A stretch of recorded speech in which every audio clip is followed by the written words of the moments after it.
Welcome to Pagan Coffee Talk. Here are your hosts, Oswond and Lord Night. Today, let's talk about feminism in the craft. Feminism in craft, from the 60s and onwards, yes, it's always been a part of craft to a certain extent. I mean, it is a female-dominated religion. Most temples, like ours and others, are not considered in the traditional circles that we run in, would not consider us a legitimate temple until we have a priestess. Right. So if you're going around and you're a guy and you're starting a coven, your problem is you're not going to be considered a legitimate traditional coven without a high priestess.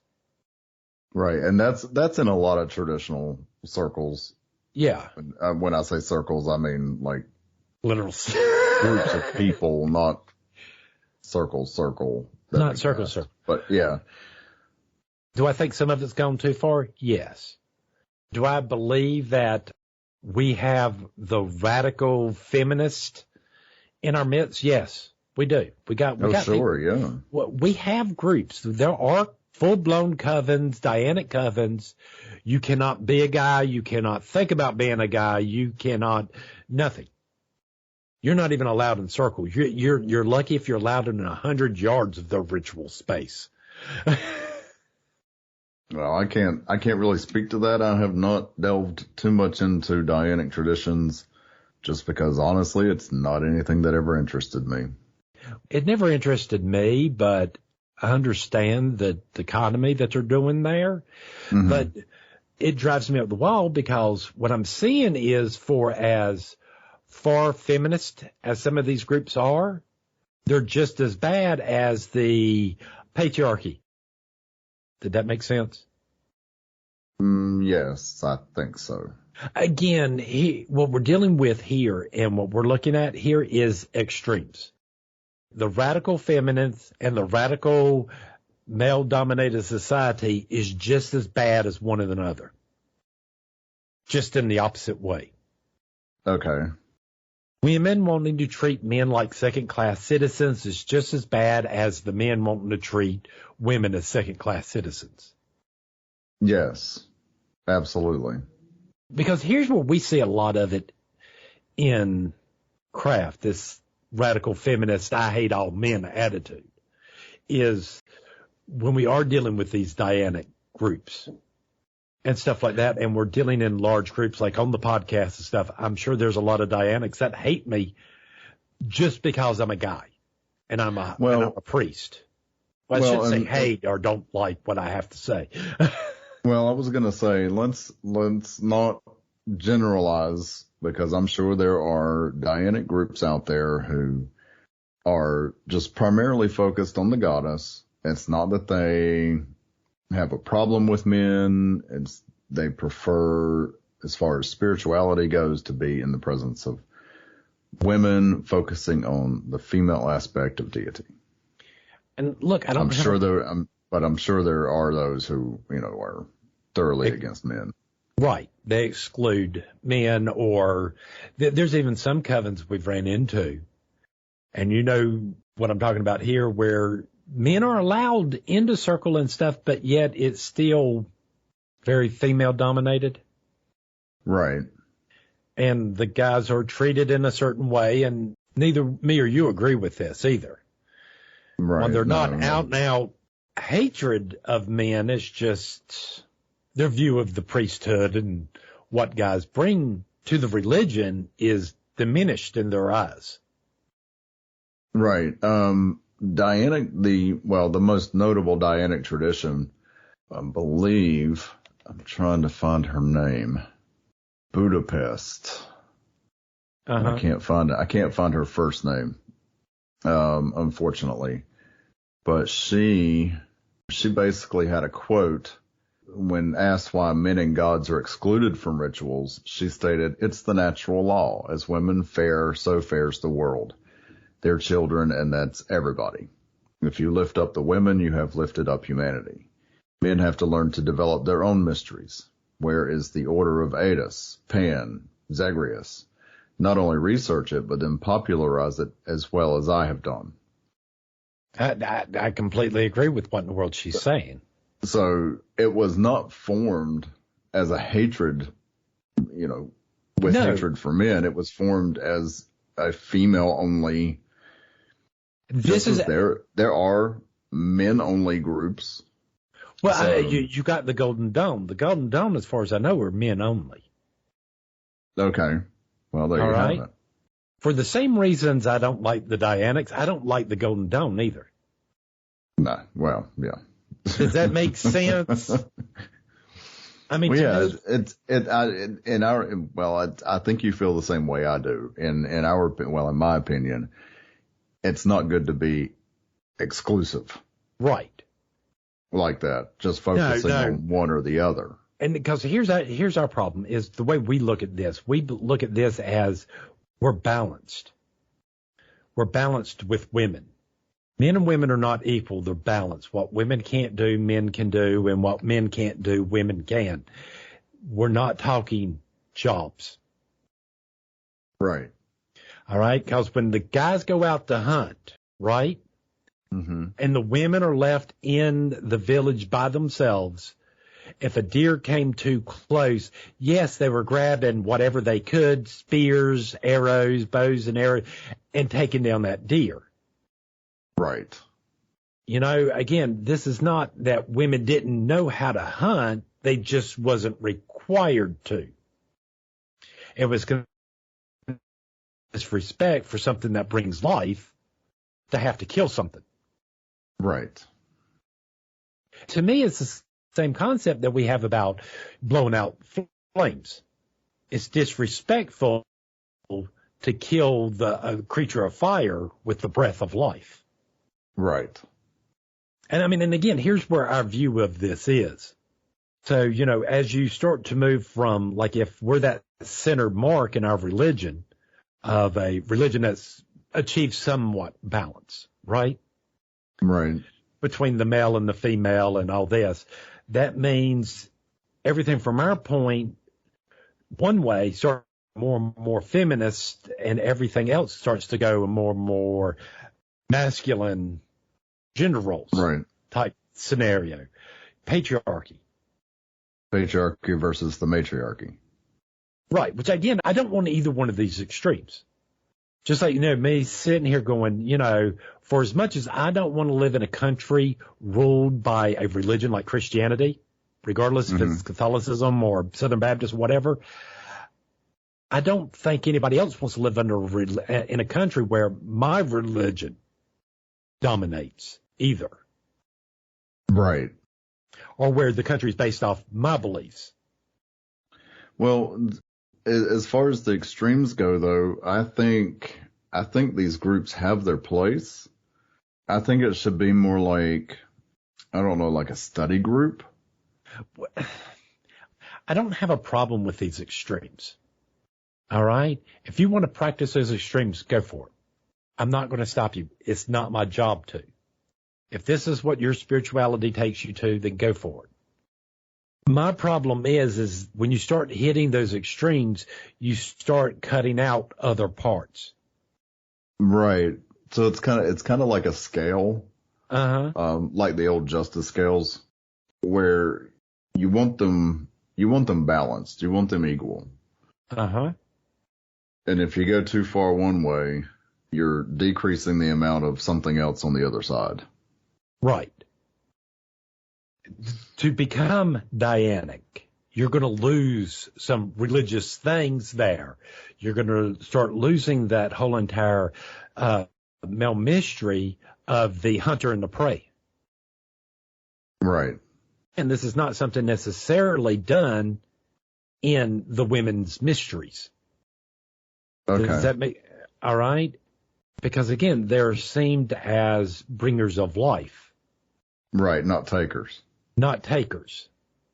You got to ask yourself these questions. Is we are balanced to work together, and more like, why do we have these extremes? If our nature is for us to work together as a cohesive unit, what happened? That's a good question. I wish I had an answer. You know, what made the patriarchy the patriarchy? You know, what makes the radical feminist, you know, so radical? What is it that they actually hate? What is their actual goal? Am I making sense there? Yeah. You know, I mean, I know most people were going to sit there and go, well, it's to dominate, or it's to dominate women. Okay, but why? What's the point? Just because you think men are bad or women are bad? Do you see what I'm asking? Right.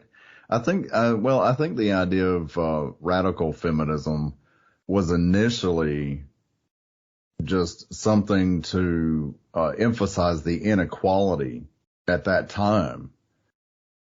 Over the years, it's evolved into what it is now, which I think is probably not quite what it started out to be.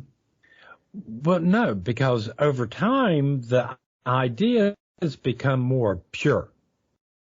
It's become more and more of, we don't need men.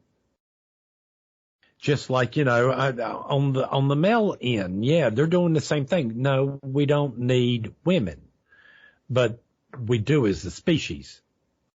Well, so, yeah, I was going to say, I'm sorry, even as a gay man, we need both sides. We go on and say it. We took health class. We understand the world this process works. Right. I mean, come on. Come on, man. Come on, man. I mean, don't get me wrong. I can see where this extremist view, regardless of which end you're on, visiting them, studying with them and get their ideas to bring it back to the middle. Right. But you have to do that for either side. Right. You can't do it just one. Absolutely. No. We need to get back to the place where we coexist as a cohesive element to the species. Well, let's take this argument like this. Imagine let's skip elementary school, basically. All right. Let's say from kindergarten to third grade, mixed classes, right? Mm-hmm. So when you're starting to get up to fourth grade and fifth grade, you're getting like 10, 11, 12, right? Right. Pre-puberty, right? I think when we get to that point as a society, that boys and girls going to school together is fine, okay? Attending the same school, but not necessarily being in the same classroom. Okay, that's quite a different thought. Well, the thought here and the research I have heard and stuff basically says girls tend to do better at math when they're in a class full of other girls because they don't have the problem of, I got to look stupid because the boy I like happens to be sitting beside me. Oh, okay. The boys, the teachers that are teaching the boys can restructure the class to where they can do shorter periods of time with stuff getting up and moving, like do, and being a little bit more active about it, and then sitting back down. Because then we can start using the behaviors that we see, generally speaking, in the majority of the people on the genders to teach them the way they need to be taught. Because about the age 10 or so, about 9 or 10, this is where little boys and little girls start really noticing the difference between them. Okay. Because in kindergarten, nobody gives a crap. You're in kindergarten. You still think eating paste is a good thing. Right. No, I mean, that actually kind of makes sense. I mean, as kids, I remember, it was probably right around that age that you started noticing differences in the bodies. Right. Even being a gay boy, a gay kid growing up in this, when I was in a classroom, because I was in special ed, and the ratio to boys or girls were more boys than girls. Okay. In special ed. I'm not saying girls aren't in there. They're just fewer. Well, and it was whatever was there at the time that was part of your community. So right. Right. But And again, they're all kids within your area, so my there just point probably there wasn't a was, whole lot of females. but being a boy, learning math with a bunch of other boys and being gay, I never worried about not being stupid in front of the boy I had a crush on. Right. Does that make sense? For some reason, gay kids, I don't think, have that learning problem to where I got to be dumber than this guy. And I think the same thing's true about lesbians. When they're going to class, they don't have this fear of not looking too smart or not being smart when in class with a girl that they like.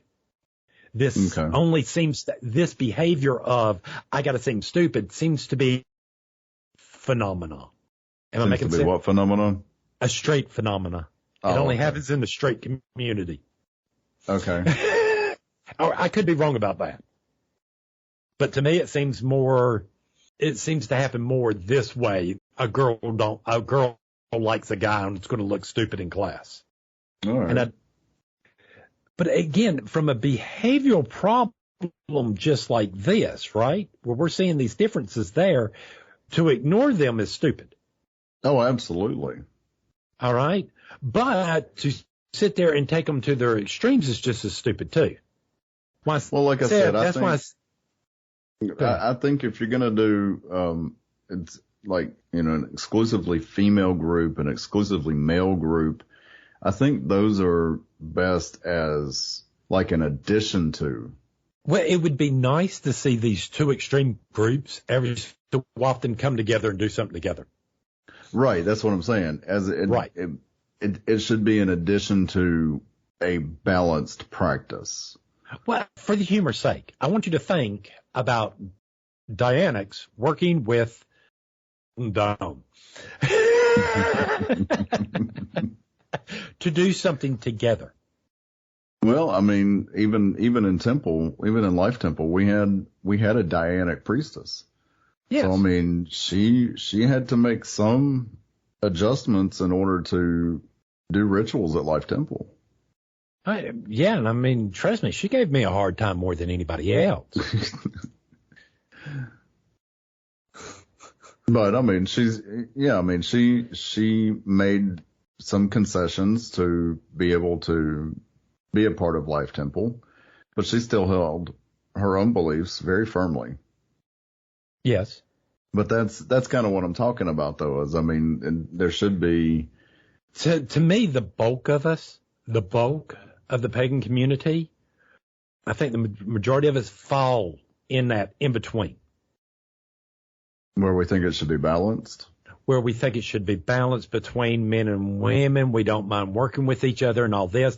And that the Dianics and or should I say the more radical feminists, just like the more radical males on this end, are very few and far between. You mean comparatively speaking? Comparatively speaking, I think the majority of everybody in the pagan community pretty much falls in the middle. There's very few that are like, I'm going to be 100% Dianic, and, that's a rare creature. Well, I mean, you keep bringing up Dianic, but I still see, I see a lot of female Wiccans, and they're almost exclusively goddess oriented, but they're not Dianic. They're not, they're not radical Dianic feminists either. No, and they're not going to get all up in arms because, hey, a priest is talking either. What I'm saying is that, we have these in our communities, right? Right. We have these two extremist groups, but they're very few people. Does that make sense? Mm. These are not the norms. This is not the bulk of people. Okay. Does that make sense? Yeah.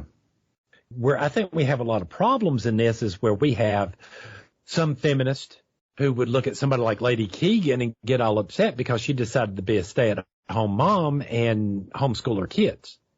Right. Where she's even talked about this, that she's heard this from these radical feminist people, and she's kind of like, but you gave me the power to choose. Right.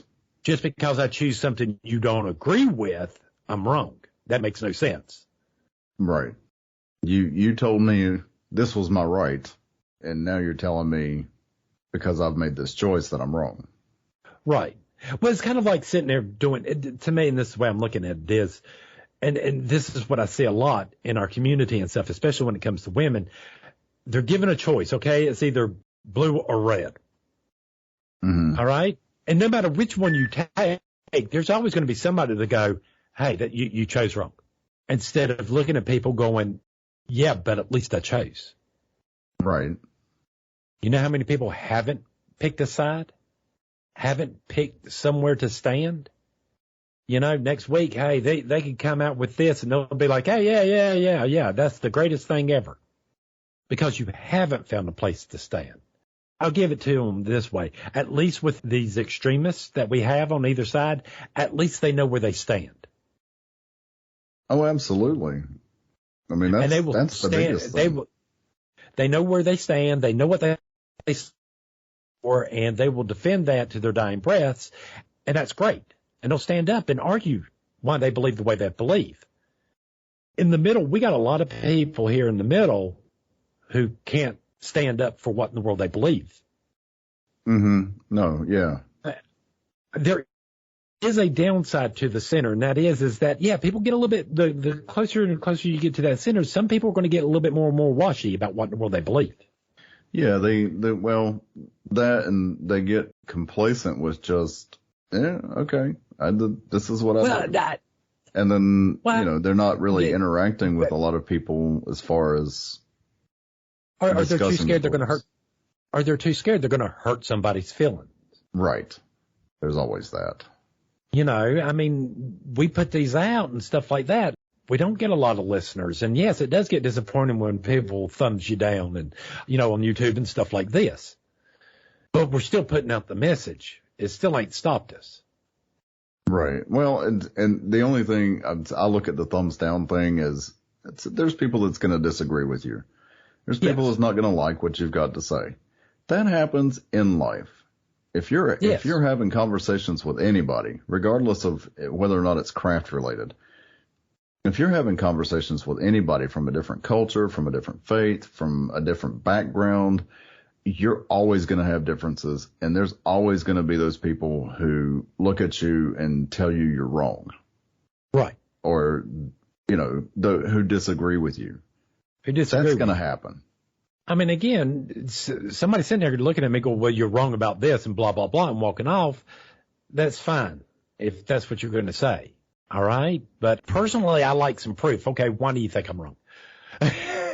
Right. Let's talk about this. Let's talk about this. Why you think I'm wrong, and let me tell you why I think I'm right. Exactly. I mean, this is the conversation that can be had, that does happen, and we are out there doing these things, but you do this one person at a time.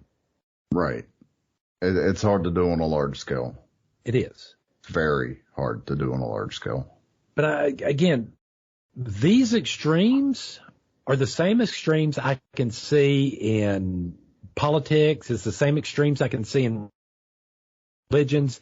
It's the same extremes I can see everywhere in the world, where you have people sitting going, this is what I believe, and I'm sticking my fingers in my ear and not listening to you when things are going on that make no sense. It's where people are really having problems. Right. All right. The real problem here is that I'm looking at the world going, what the hell happened? And where's all these rules and stuff that people said that were happening? So, somebody hasn't figured out something. Right. Take these extremes. Take these things with a grain of salt. As you should with most everything in life. Right. We believe to strive for balance. That means striving balance in our religion between the sexes and each other. Right. So I think that's about it. I'm not sure if we actually ever answered the question. I hope we did. So I mean, I don't know that it was really a question. It was more of a statement. So it's out there, and there are some radical people out there that believe a certain way. And yes, my belief is that they're allowed to believe whatever in the world they want. I can't stop them. I'm not. Well, no, wouldn't want to. But you know what? Let us know what you think. There's several ways to get in touch with us. We've got YouTube, we've got Discord. Let's have this conversation. And I'm out of Yeah, I'm out of coffee too. Thanks for listening. Join us next week for another episode. Pagan Coffee Talk is brought to you by Life Temple and Seminary. Please visit us at lifetempleseminary.org for more information, as well as links to our social media: Facebook, Discord, Twitter, YouTube, and Reddit. We travel down this trodden path, a maze of stone and mire. Just hold my hand as we pass by a sea of blazing pyres. And so it is the end of our days, so walk with me till morning breaks. And so it is the end of our days, so walk with me till morning